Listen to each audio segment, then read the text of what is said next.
আমরা যেখানে বাবরি মসজিদের কাজ আজকে আনুষ্ঠানিকভাবে যেটা শুরু করব সেটা পুরো ভিডিওগ্রাফি হবে। আজকের এই অনুষ্ঠান পুরো ভিডিওগ্রাফি করা হচ্ছে আমাদের তরফ থেকে। আমরা গোটা বিশ্বের লোক দেখছে, লাইভ হচ্ছে, অনেক ন্যাশনাল চ্যানেলগুলো এখানে এসছে। আমাদের সকলের সহযোগিতা দরকার। প্রেস মিডিয়ার লোকদেরকেও আমরা অনুরোধ করব, আপনারা নিশ্চিন্তে সুস্থভাবে সঠিক তথ্য গোটা ভারতবর্ষের মানুষের কাছে, বিশ্বের মানুষের কাছে তুলে ধরুন। আমরা যেটা ইনশাল্লাহ 6 ডিসেম্বর 2025 এখানে যেটা ভিত্তি স্থাপন করেছিলাম, সেটা অনেক বাধা, অনেক বিপত্তি, অনেক বিরোধিতার সত্ত্বেও মহান আল্লাহ তাআলা আমাদের এই কাজে খুশি হয়েছেন, তিনি রাজি আছেন।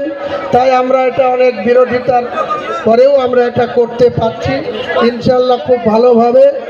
এই পবিত্র বাবরি মসজিদ যেটা ভারতবর্ষের একটা ঐতিহাসিক শোধ, আপনারা জানেন, যেটা অযোধ্যাতে প্রতিষ্ঠিত ছিল। 6 ডিসেম্বর 1992 সালে সেটা ভেঙে ফেলা হয়েছিল।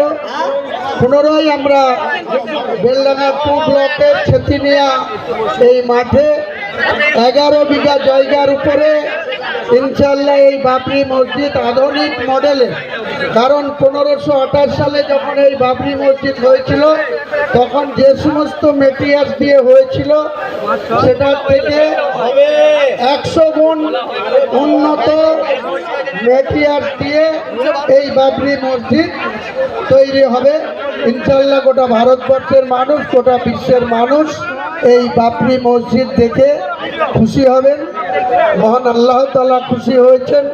আগামী দিনে মহান আল্লাহ তাআলাকে আরও খুশি রাখার জন্য আমরা মুসলিম ধর্মাবলম্বী মানুষ নিশ্চয়ই এই বাবরি মসজিদে নতুন করে আবার 1986 সালে যে বাবরি মসজিদে নামাজ পড়া বন্ধ হয়েছিল, এটা আগামী 2 বছরের মধ্যে যখন বাবরি মসজিদ কমপ্লিট হবে, এখানে লাখো লক্ষ লোকের উপস্থিতিতে সেদিন আমরা আবার বাবরি মসজিদে নতুন করে, এখন অস্থায়ী জুম্মা হচ্ছে, অস্থায়ী 5 ওয়াক্ত নামাজ হচ্ছে, তখন সম্পূর্ণ হওয়ার পর লক্ষ লক্ষ মানুষের, ইসলাম ধর্মাবলম্বী মানুষদের উপস্থিতিতে আমরা আবার নতুন করে ভারতবর্ষের ইতিহাসে মুর্শিদাবাদ জেলা বেলডাঙ্গা 2 ব্লক ছেতিনিয়ার এই NH 12-র পাশে 11 বিঘা জায়গার উপরে বাবরি মসজিদ হবে।